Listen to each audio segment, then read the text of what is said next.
Text, Chaffey College. Wignall Museum of Contemporary Art, Home Edition. Artist Talk. Justin Kemerling. September 18, 2020 from 5 to 6 p.m. Today's program is presented as part of the Wignall Museum's Home Edition, a series of curated artist talks, workshops, and discussions featuring artists and cultural workers. My name is Rebecca Trewick. I'm the director and curator of the Wignall Museum. The Wignall Museum is a teaching museum and interdisciplinary art space that introduces Chaffey College students, faculty, staff, and community members to innovative contemporary art objects, practices, and ideas. We want to take a moment to recognize that we are situated on the Rancho Cucamonga campus of Chaffey College, which resides on the traditional and unceded lands of the Tongva people. We offer our respect to the elders, both past, present, and future. Without further ado, I'd like to introduce Justin and then hand the floor over to him. Justin is an independent designer, activist, and collaborator living in Omaha, Nebraska, focused on making it beautiful, moving people to action, and getting good things done. He works primarily with community organizations, political campaigns, and change-making entities in need of branding, graphic design, web design, and art direction. His self-initiated projects and collaborations explore ways to move forward important causes and ideas with design, art, and other forms of creative expression. So please welcome Justin Kemerling. Making this design thing, written in white block letters on a blue background showing a smiling child. I like to approach design by thinking about trying to make design matter. And so this will be a presentation, discussion, and review on the subject of design in the middle of everything. The middle being like the middle of the country, and then also the middle being like in the middle of this crazy tumultuous time in this country specifically. And so I think it always helps to have some context. Punk rock in white letters superimposed over a black and white photo of a computer monitor, a power box, a guitar amp, and a person holding an electric guitar shown from the waist down. I gave you a singles reference. So that's one thing. I think like there are three things about me you should know. I was in a punk band in college. I love the Clash and a lot of those punk rock sensibilities, DIY ways to do things, kind of dovetails into a grassroots aesthetic, punk rock attitudes. Like we didn't have any money and we just made things in our own kind of weird way, from songs to short films to design. So punk rock foundation is like definitely informs a lot of the work that I do. The word racism written in smudged black. The C in the middle of the word is outlined in red and drawn like a mouth with jagged teeth. I became very interested in political science in college. This is a poster by James Vittore, who's a very great designer that I admire and look up to. I think he's probably 10 or so years older than I am. This is one of his posters. He made lots of posters that made him very famous in the design world. And so I tried to apply political science and the readings that I did in college to a profession, and that profession happened to be design. So taking kind of like Howard Zinn, those sorts of like Noam Chomsky, like political left writers and thinkers, and like trying to apply that into a modern career that existed. And so I also am from Nebraska, which is in the middle of the country. Yellow t-shirt with a map of the states drawn in red. Nebraska is much bigger than normal, and there is a dot marking Omaha's location. You don't get any, you probably get bonus points if you know where it is. I actually had a client the other day who was like, where do you live? A lot of people don't know where Nebraska is. It's in the middle of the country. I live in Omaha. It is about Omaha Council Bluffs area, metro area, has 1.2 million people who live there. So that's like a middle-sized city. I live in an older part of the city. We have lots of good food. Connor Oberst in Bright Eyes is from here. He is my age, if that also helps give you any context. And so yeah, I like Instagram. That's probably my favorite social media network. So here's some shots that may give you a little bit more visual info on me. Grid showing thumbnails from Instagram. I like President Obama a lot. I love the Clash. I like to vote.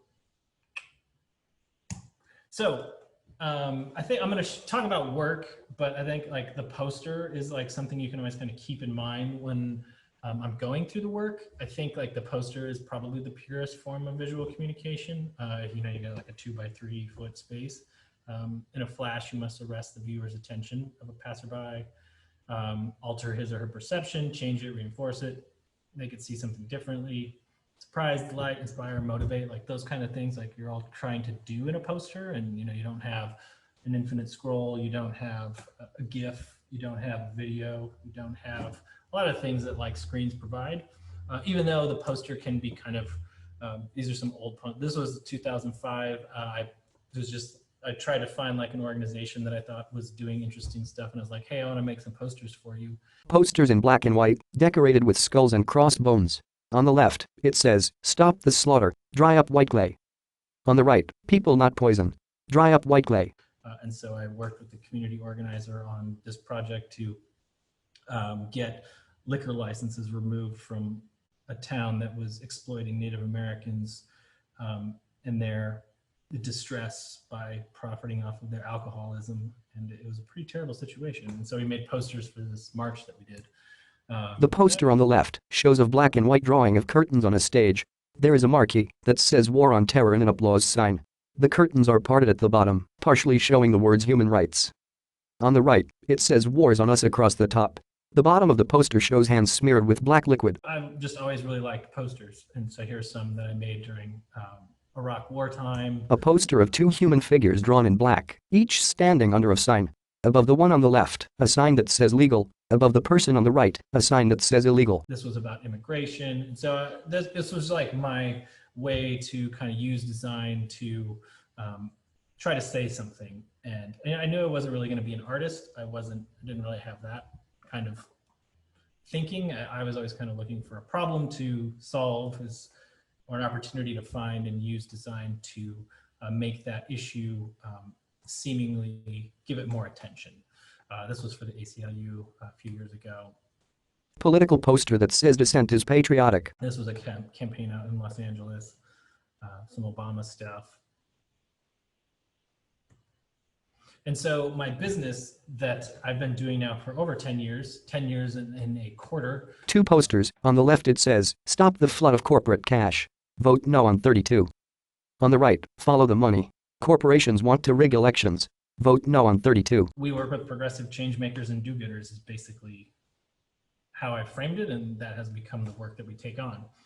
And I think, you know, everybody says design is all about intention. And so like in the process and practice of design, you're intentional in what you're making, a logo, a brand, a website, a space. And so I wanted to be very intentional about the career and the work that I was going to do. And so before I set out 10 years ago to work on my own, I sat down and I wrote out these principles on paper. And so I was like, okay, now I can always refer back to them.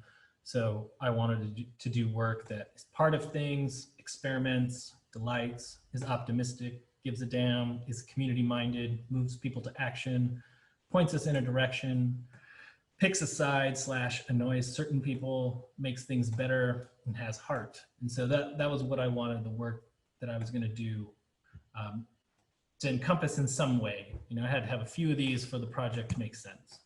And so I'll just kind of talk about 5 examples of that really quick. Specific projects that I think do one of those things really well. And so one of those, I wanted to do work that moves people to action. And so this was for a group it was for Bold, Nebraska is the organization, but they became known as the Pipeline Fighters. It was a multi-year, multi-channel campaign to stop the Trans-Canada Pipeline, also known as the Keystone XL Pipeline. This is still going on all these years later.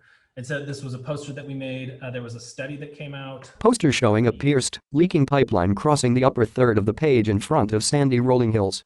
The oil oozes from the pipeline into the groundwater. The corporation had said that the pipeline expected to have 10 leaks over the life of the pipeline, which still seems like a lot when you're talking about a pipeline that's going over the aquifer, which is the largest underground freshwater resource in the country, stretches from Nebraska to Texas.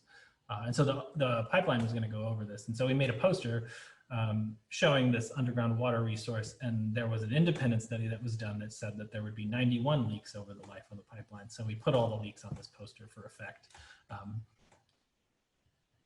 And yeah, sold it to raise money. And so we did a lot of stuff around, it's like this was my first major kind of client project when I was going out on my own.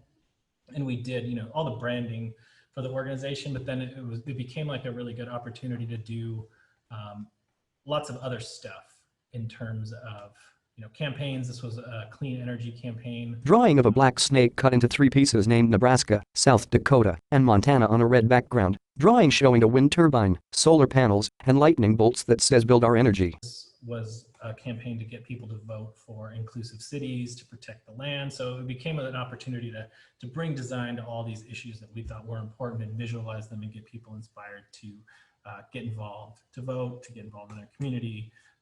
This one we actually branded the Ogallala Aquifer, made this little mark, worked with the typographer to make some custom letters. Posters showing rolling plains under a blue sky with the words Ogallala Aquifer, quenches our people, the finest quality, the greatest plains, flavor tested, America's best tasting water superimposed.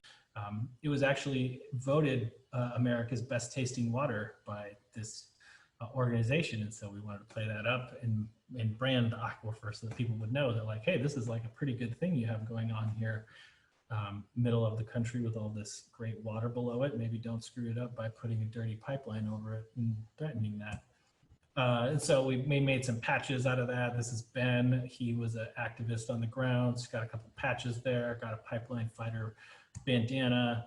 So like this was there were lots of like legal things that happened. So, they have to do State Department reviews of energy projects. And so this was out in Western Nebraska where they had a hearing with the State Department, and you could go to this event, but you couldn't bring signs. And so we all brought our, bandanas. And so whenever anybody was speaking that was in favor of stopping the pipeline, we held up these bandanas. So it became a cool visual. People in an audience holding up bandanas. That we kind of rallied around. This is Neil Young at a protest in DC. He's getting his pipeline fighter bandana on.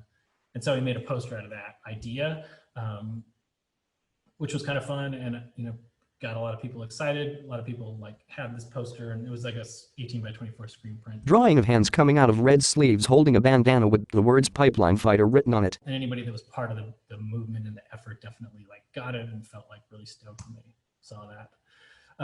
And so posters, as a thing, as they also allow for ways to use what an organization stands for to really visualize what they stand for. Like this Nebraska Appleseed organization is a nonprofit, nonpartisan public interest law firm who does lots of legal stuff. And so I started organizing this poster show to work with a bunch of designers to visualize, their core values, the issues that they work on, the things that are important to the organization. We screen printed them. We had them available at their annual fundraising event, and we sold them to raise money so that the organization could, get some additional funds. Didn't make a ton of money, but the point was that it was investing in a way to visually tell the story of the organization and get people inspired about what this organization was all about. People bought them, put them in their houses. We have lots of state senators that have, copies of these posters that are hanging in their office in the Capitol. Seen them around lots of places. So we've done it I organized it for 7 years, and now it's been organized by another lady for the last 2. So definitely just a fun way to bring visuals and messaging and just other ideas, help them tell their story in a way that a bunch of lawyers aren't used to doing. They're used to, talking about laws and trying to make sure that immigrants don't get deported. And we did a bunch of shows just to bring in the community, help them reach different audiences. A table with many different posters displayed. And the last thing that we did was we pulled them all together and made a book. A book called Stand Up for Justice. So we had 7 years of posters for this book. There was about 60 posters. There were 30 different designers that were involved over those years. So it was a nice way to kind of bring it all together and have this good project that the organization could talk about, and with their donors and funders, and just ways to kind of build that community presence. Text gives a damn. Manifest Justice. A large-scale pop-up art exhibition, cultural convening, and community organizing event that took place in Los Angeles, May 1 to 10, 2015. So aside from working with organizations, also we'll work with groups and organizers on art projects, This one was Manifest Justice. It was in Los Angeles in 2015. It was organized after Michael Brown was killed in Ferguson, and several other Black men were killed by police. So this guy who I had worked with for many years, he was Shepard Fairey's publicist and helped commission the Hope poster in 2008. And so he became a good contact just for working on cool projects with. He would do all these big kind of large scale art shows. So this one I did all the branding for, and a bunch of signage. And he organized all the artists in the space to bring in all these like really great, awesome pieces of art. They had all this cultural programming where you learned about prison spending and the situations with private prisons, police brutality, just all of the challenging things that are facing communities. And this idea of like, we got to organize around these like really like heavy issues and do positive things. This was just a way to bring art into a space and bring people into a space and have all these organizations kind of talk about what they were doing. And these are some icons that were made to kind of talk about the different programming that was going on. So that was a fun little branding project. Text is community-minded. The Union for Contemporary Art. Branding and marketing for a community-focused arts organization. This other organization is in Omaha, a very community-focused arts organization. And so one of the things that has been nice too about this, they have a physical building. So partnering with them over the years, we got to do signage and kind of help the vision of what Brigitte was all about. Brigitte is amazing. And so I think, you know, working in this space too, I meet a lot of great people, and the idea of working with people who are really passionate about making their communities better. North Omaha is a historically Black community in Omaha, which is segregated. They have lacking city services.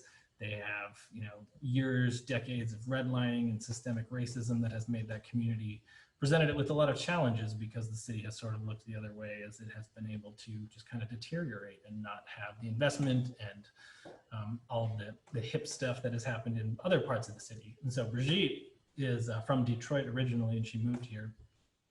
And she started this organization, put it in North Omaha, and has used the arts to bring in other parts of the community and to really push for positive change in that part of the city. This was a lot of like, when we were doing some of the, you know, looking at the process of design, we looked at a lot of the history of the area and like, you know, 1963 meeting flyers, how communication was done, you know, back in the day, colored tinted paper, big bold type never goes out of style. And so we used this set of materials that we did and found in the research part of the process. It informed a lot of the stuff that we did in terms of like event flyers. These are a couple, they had art shows every first Friday, I think, in the beginning. We did mailers and kind of talked about all the positive stuff that was happening in the community because a lot of people didn't know about it. This was in 2014. It was a pretty big year. They had all these artists come in, they raised some money. They had a tool library, they had a community garden, they had a space to come together and have a meal and a conversation. Just a really positive place overall. That has been really good for the city and just bringing different parts of the city into North Omaha, having North Omaha have like getting more investment, getting more positivity, outreach to the youth, all sorts of really good stuff that this organization has been able to do. Text points us in a direction. Power to the poster. Posters as political engagement. And then finally, we do some self-initiated projects. We haven't really this year because we've been so busy with work projects, but we always try to have, me and the network of people that I work with, some sort of like project that's just kind of ours that we're doing. This is our space. This is where I'm at right now under the round and round sign in historic Dundee. This is the office. This is the old layout of the office. It's a little different now, but it still has this basic look. Yeah, I drink a lot of coffee in this space. And so this space has let us kind of exist in Omaha and work with a lot of Omaha nonprofits and community groups, but then also do projects out of here. This was a poster site that we did after 2016, where we basically curated all of the best posters that we saw online in response to the election and where we wanted the country to go, and put them on a site for easy access for people to either download them, buy them, share them, So these were just some of those collection of posters, just from people all over that were making posters in response to the situation. Just there's lots of creative response to terrible times, and so a lot of good art because the times have been so terrible. This was a series of posters that I was doing as a response to like really specific things in the news that we call BS was around gun violence. You Are Not Alone just was a mental health focused poster strike for unions who were striking for rights. Yes, We Care was an immigration focused thing. Some of these you had to like be following the news to really get. And then, yeah, like the poster is definitely, this was about gerrymandering. This is about global warming. Of all the projects that are going on, the poster is a great way to kind of lend some time. So this was a Planned Parenthood poster that I just did pro bono, paid for the printing, and then they had it auctioned off and sold to raise some money. But it's a good way just in this space of making visual content and sharing it online, in person, trying to get messages out there and moving the needle in a way. This is the great Ernie Chambers. He is term limited again in our state legislature. He's from North Omaha. He has been fighting to stop the death penalty for decades. He's just a rad guy who has inspired lots of young people to run for office. Nebraska has a lot of young millennials who actually serve in the state legislature, which is awesome. And so as the old guard of progressive leaders steps aside, do you feel like we have some good young ones coming in? And so really, like, I kind of think that design is pretty applicable to anything, and I feel very fortunate that I've been able to apply it to the things I've applied it to. And really, I think graphic design breaks it down and shouts it out loud. The message that it shouts can be anything really, and that's up to you, the maker or the designer or the artist, wherever you want to be. And this is all kind of coming together in the last 10 years. I decided that I wanted to make a book about all the projects that had been worked on. And so these are the sort of 5 tenets or categories that all the work fit in as the type of work that I wanted to make when I set out, and was guided by the idea of, you know, having a career that it could be free to choose what I wanted to do. I wanted to work on things that were in the cause of social change, social justice. I wanted to work within a community and work for the community in a way, and then use design to push ideas and use it as a power, as a tool to make change. And then, I mean, graphic design, you can have a lot of fun with it and be very hopeful with it. And so the book is almost done. Again, been too busy to finish it, but we'll have it out there at some point. And so, yeah, that is a very fast 75 slides of stuff. Great, thanks, Justin. So a large number of our attendees today are members of the AIGA Student Club. And so as you all know, you've already sent your questions to us. And so Andy will read through those. But of course, if you want to ask in person or, you know, with your own voice, by all means, you're more than welcome to do that. So we can start with Andy, and but you all jump in or raise your hand if you'd like to also ask a question, or if something else came up during the presentation. Yeah, as Rebecca said, there are plenty of questions, and those of you who are in the audience, please feel free. But we do have one actually in the chat I think is very important before we get to a lot of graphic design questions, is what was the name of your punk band? That, I'm sorry, that's from Trevin Carroll. It was called, it had several names. It was called Hoot Nanny, it was called M80, and then it was called Rocket FM. Those are the names.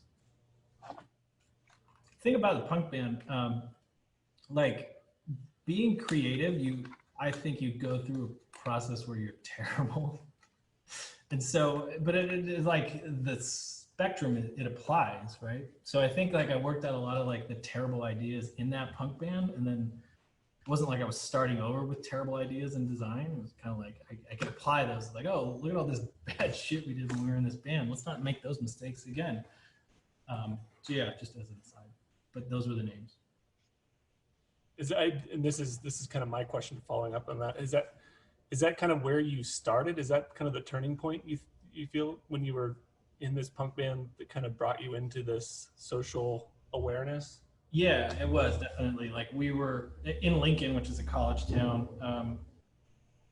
There were just lots of politics in the scene of kids that went to those shows. There were lots of um, like food activists and sustainability activists. There was a lot of anti-war kids, anti-death penalty kids. There was like a Black Panther, a very notable Black Panther case from the 80s in Omaha. And like there was lots of organizing around like trying to get this case looked at again. So there was like specific Nebraska issues that like I was just from a small town and like didn't really know much about stuff. So we were exposed to lots of activism and kids who were engaged and just like a lot more worldly and just like into trying to do stuff with the music and then just like organizing outside of the scene of kids into like some of the nonprofit organizations that were in the city. So following up on that, from Cabrina Alviar, she has a question. You know, how do you start looking for nonprofit work, and what are some reputable nonprofit? I'm sorry, I'm saying that wrong. Or how do you even find these reputable, you know, organizations? Are you just going after what you're passionate about, or are you really digging in and searching for them? Yeah, like initially it was, that's what it helped to know kids who were like, oh, I volunteer for this organization, or oh, I'm going to this rally, or I support this organization, or I know that someone who works there. Like the Nebraska Appleseed projects, those, they approached me, but it was a kid that we used to go to shows together. He's like the development coordinator there now and tries to raise money for them. And so he knew I wanted to like use design in a way with issues and stuff. And he's like, well, we work on all this stuff and we're terrible at like telling people about it. So maybe we do like something that we can use design. And so we both kind of like came up with the idea of the poster show. And so I knew him, I trusted him, and I, you know, because through him, I found like that the organization that he was a part of was really cool. And so I think like that is going back to the size of Omaha too, in Omaha, Lincoln, it's not super big where you can kind of get lost in it, but it's not small where like nothing's happening on like a large enough scale. Because the Nebraska Appleseed, it's not like they have huge budgets, but they have money to spend on marketing and communications and development and making sure that they're, you know, getting membership and people to get engaged with legislation that they're trying to pass. So, you know, there's money that goes to like communications people. Like if you're gonna try to get a petition drive happening, you need to pay people to get signups, you need to pay people to get like how that kind of gets all packaged and stuff. So like design is just kind of a part of all that mix of messaging and getting your message out to the people that you want to like care. Maybe on the topic of getting that message out, I have a question from Alast Kamalabadi. She says, in today's world, when we are exposed to so much stimuli and information, how can we use design to cut through this inundation and apathy, or essentially cutting through the noise, if you will? Yeah, I think that I wish I knew that. I think like that when I was in school, they always talked about you see like 3,500 messages a day. It's probably, I mean, now with social media, I don't know if that double. I've not seen like the new stat, but like you're always kind of inundated with being sold something. And so I think in my mind, I was like, well, design is used to sell stuff or like push ideas. Like we just need more of the other kind. You know, we live in a consumer society, which is all fine and good to some extent, but like if there's just like more of the type of design that, you know, is advocating for a more just or sustainable world, I think like that is the type of work that I think is like really interesting. And then it kind of just comes down to like, well, and how does the work look? Because you have good design, you have bad design, you have design that's done by like really talented people, you have design that's not, you have trendy design. So the idea of like, how do you reach who you want to reach? So then it comes down to your target audience. Like, is it older? Is it younger? Is it the like internet age of design that is lots of memes and GIFs? I mean, when I worked for the Obama campaign, and like at that time, it was like, I don't know if that was the first election with Twitter in 2012. I wasn't involved in 2008. But like the graphics that we were pushing out, it was like we made them all textured and layered and gritty, and they all kind of were targeted specifically to like either women or Latino voters. And like we had like specific things that we were trying to do, and like it just looked different because like everything in that apparatus of Facebook at the time was super flat. And so like you have some stuff that's like, it was like just like a thing like, well, let's just make everything layered and textured so it stands out more. And so just like you start to think about the actual ways that you execute design. Like, you know, there's, that's why I think it's helpful to be connected into both worlds, where you like have the design community, like, oh, now we're talking about responsive web design and everything's flat because everything's got to load fast. Everything has to look good on a phone. And then you have, you know, the activist community of like what messages resonate, and the generational stuff that is becoming such a, like, how do you communicate with baby boomers, like, okay boomer, and like all of these like cultural like things and digs. And then there's like the aspects of, you know, trolling and the far right, and it's just like, it's crazy. But how do you reach through all of that? It always kind of comes back to like, who's your audience and who are your supporters? Like if you're a organization working with an organization now that has like lots of, you know, Instagram followers, they're younger, and so like I am, you know, working for them, and it's like they have their vision of what they want their self to look like. So it's like we kind of steer the design to like make sure that like they're excited about it, and like their image is what they're presenting and want to put out there. How that kind of reaches people, you know, kind of remains to be seen in terms of, you know, we've gone through the infographic craze of like all this illustrated data, and then now GIFs, like that guy Yossi that I was working with, we did the Manifest Justice campaign. He is all like into memes and GIFs and making everything move now. I think everybody's just kind of trying to reach something and trying to get that like click or donate, which, you know, I don't know ultimately if that's like a great goal, but like it's the goal that's to be had at this moment. Hopefully it changes. I mean, I haven't seen like a physical poster aside from the ones that we have in our space in a while, aside from like my Instagram feed. The square is the new like screen print. Which is funny because things used to be kind of in a square, and now, I mean, when we're talking about digital formats, like the TV used to be a square, kind of. Oh yeah, yeah. You know, now it's kind of circling back. Kind of going off that, you may have already answered this question, but from Devin Gonzalez, when presenting work to a client, do you separate your activism work from your more corporate work, or is it kind of all just together? Yeah, I don't really have any corporate work anymore. It's all in some way, like if people want to like, because like when I had a regular advertising job for like 7 years where I kind of learned how to work in the business of this, like working with printers, working with developers, working in teams with account service, copywriters, traffic managers, the workflow of the day-to-day. And so, because I didn't really go to a good design school. And so that experience, like I learned how to do the mechanics of a career in graphic design. But like when I left, like I basically had 2 jobs. It was like the 9-to-5 job. And thankfully, like it was pretty much 9 to 5. It wasn't like a work you tell you die kind of ad agency, like some are. So I would work 9 to 5, and then I would come home and I would work, you know, another 6 hours on my own stuff, or like stuff with nonprofits that I was just like, hey, I'll make these flyers for you for free, or give me a couple $100 and I'll do a logo, or I'll do your website and maintain your website. And so was doing all of this other stuff that just kind of kept spiraling and growing because like I wanted to be like a community activist designer and be like the person that community organizations came to for design stuff.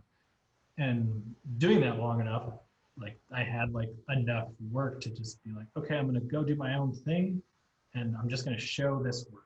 And this is the type of work that I want to do. So I didn't have a portfolio that had any of my other corporate stuff because I didn't want to do any of that.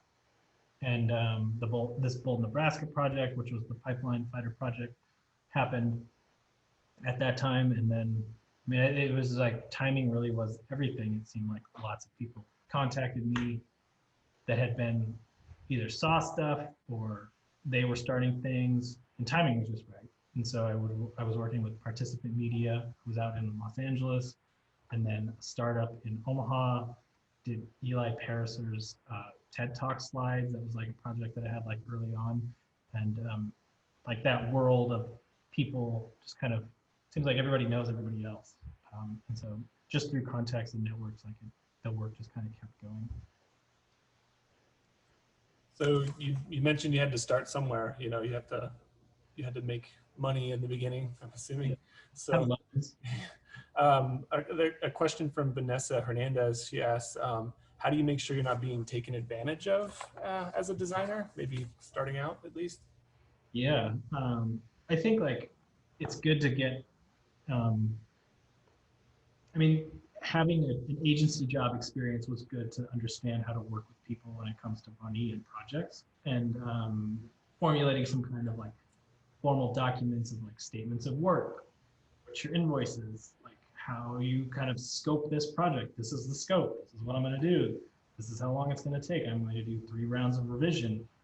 You will get like 4 options, like even like the very tactile things, which I really like doing, just like the mechanics of how to make like a design project happen, which to, you know, get more complicated with websites and like planning, and there's sitemap, wireframes, design, and there's development resources. And so being very clear up front about everything that kind of happens. I mean, now it's in that, that spot where, you know, I've been doing this long enough where it's like, there's a certain amount of like people think you know what you're doing because you're 40, which isn't always true. And it is a lot easier to take advantage of younger designers. Thankfully, I never got taken advantage of personally. I know people that have, and it sucks. It's not cool at all. There are some people that I just can't believe, like, you know, not getting paid or just being jerks. So it's tough because like you want to make sure that, you know, you're like projects where, okay, you should pay me 50% up front.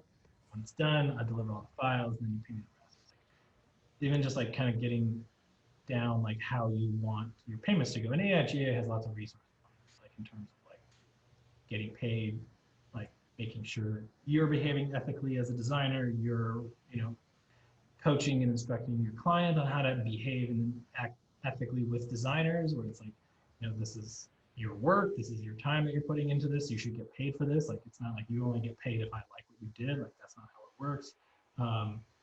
And then you can kind of get into like, I charge hourly, I charge by the project, I do logos, this is how much this is, I do a website, this is how much this is. And I think just as long as you're upfront about that, that helps the process. And sometimes you're just like, I'm getting this vibe from you, and I don't think we're going to be a good fit working together. It's easier to do when you have work, because you can be like, this is the type of work that I do. This is my style. This is who I like to work with. And if you don't like fit into any of that, like, we should probably not work together, because you're not going to jive with everybody. And I've had clients in this space of like the do-gooderism that like it's just not a good fit, and you know the project kind of sucks. But you know, we get through it and on to the next one, and we just don't work together. And there's clients that have been around for like 10 years. So it's all learning and giving and taking. Hopefully you just make sure you get paid, because otherwise you got to go work like at a real job.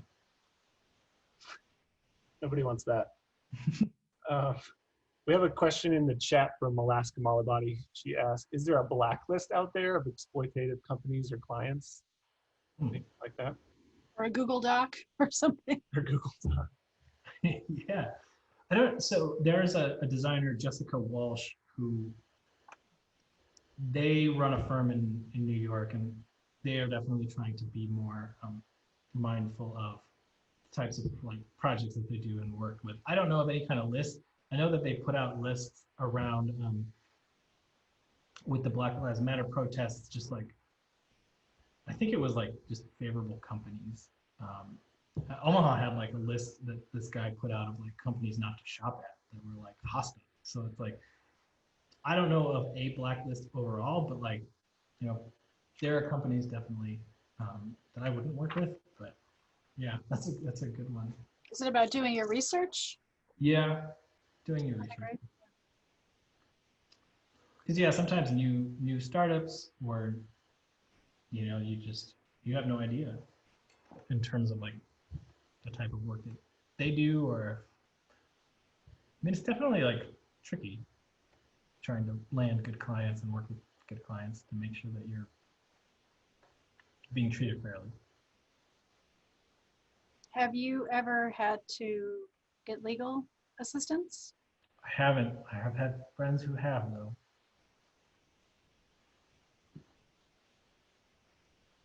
So I have a question if I can jump in. I love that list that you created about 10 years ago, list of principles to work by or live and work by potentially. So I wonder if, has that list changed over time? And if the world is getting you down, is it also a source of inspiration, or does it, you know, does it feed you? Does it remind you why you're doing what you're doing? Yeah, I think so. I think like, it's always nice to refer back to that because, you know, sometimes you're just like, I just want a project that's delightful. And so sometimes you can refer to that and be like, oh yeah, this is why I was sort of starting to do this work in the first place. It's been 5 years now since we started this space that I'm in, which is called Round and Round. And at that time I added a 12th one because I wanted work that was free to be weird, just to have a little bit more fun. And, you know, sometimes kerning and leading and code and colors and builds and Pantones, it's like too many numbers. So you just kind of want to have clients that are like cool if you just do some weird stuff, or a space that allows for that, lots of antics. So you can keep it fun, because design is a pretty creative space. So it's typically very loud in the office. You listen to music all day. We're in a neighborhood, so there's good places to get lunch and support local food places and businesses. And before the pandemic, we had tried to have like events here. It's not a huge space, so there were typically people who were running for office. We never had an open house, and I regret doing that now because I don't know if we will for a while. We were always going to have one around the 5-year mark, and then this happened. So at some point we'll have a party. 6 years. 6 years. The new 5. We have another question in the chat from Devin Gonzalez. Devin, do you want to ask the question yourself? Sure. First of all, thank you for speaking with all of us. We all appreciate it. But my question is, a lot of your work deals with some like heavy content, obviously. So how do you keep the subject matter from like you bringing it home or it affecting your mental health, for lack of a better word? Yeah. The good thing about the design, like the process of design, is that you're always typically doing something. So like, even though some of the issues are pretty heavy and like the content of itself, like I've learned to kind of just quickly get into like, well, now we have a job to do and just do the job. Like this organization I'm working with now, like they deal with a lot of police violence issues, and you know, everybody on that side is like super passionate about like, we need to do this because, you know, lives are on the line. But even from their perspective, it's like, okay, now we're all in our roles, like data researcher, messaging person, web developer, designer. And it's like, helps to try to like feel like you're constructively doing something, because yeah, I mean, I certainly go through my moments of like being like, oh, this is terrible. I mean, I think like after 2016, it was all the network of people. Like, I mean, it was it was rough. Like everybody thought the world was coming to an end, and that wasn't wrong. So I think like the actual, it's the same way. Like, well, shit, I'm gonna go to a protest because got to do something. So you feel like you're doing something about it, so that kind of relieves that stress or that worry a little bit. A little bit. I mean, like when the pandemic happened, like I was super depressed for like a month maybe, and it was I would tell some of my clients, it's like, well, it's nice to be able to kind of like focus on actually doing something rather than just like feeling like you have to be afraid of humans and stay inside. So I think the constructive things of like getting through like down moments is always like, well, shoot, now we got to do something. So like, let's turn up the music and get after it. Like that can be pretty empowering. And it's like, yeah, like it feels like a design career can be you can like wield power visually. And like that James Vittori, like a designer, I really like, that's how he kind of talks about design. And so that's why when a design is like used at its best, it does that. It doesn't do it all the time, it takes work, but like definitely has that potential. Right. So I know we're almost out of time, unfortunately. But thank you, Justin, so much. We have such gratitude for you spending your time with us this evening. So one really quick question, and then Roman will close us out. But I just wanted to ask, what are you reading, watching, listening to? Film, podcast, publication, graphic novel, etc. That's sort of giving you life right now. Anything you can recommend? Yeah, so someone asked where they could get the book. It'll be at that URL when it's ready. There's nothing up there now. I seriously love music. I listen to KEXP every day, and they are my gateway into all of this amazing stuff. So there's this band called Salt, which no one knows who they are, but they put out amazing music that is like really made for this moment. So yeah, like I think I've been getting into the Beastie Boys more because they put out their book, and they have their special, which is really awesome. And so I think like anything that feels just really terrible, having like a good new album really just goes super far. And there's a punk band called Idols that is relatively new. I think last year they had a really great album. We saw them in Kansas City, and it seems like that is like everything evolves, right? Like, and there are all these punk bands that I love, and they kind of like, runs their course. And like Idols is like the new punk stuff. Like they put out an album, it just feels of the moment. It still feels like punk, but it feels like new. And it feels like someone like just threw some cold water on you. And like, this is what punk is now. And it's great. So I think like there's a lot of community building that happens in like music scenes, and a lot of like, well, just do it yourself, which I love about music scenes. There's a good music scene here in Omaha, which lots of people are a part of and try to support that. And we've done, super discounted work for over the years, just to try to like push that cultural force along. It's super important. Thank you. Thanks for having me, everybody. This was nice. If you wanted to learn more about native land acknowledgement, there are a couple websites that you can visit that are on the screen. We also ask that you complete a quick online survey. Thank you. Take care, everybody. Be safe. Stay well.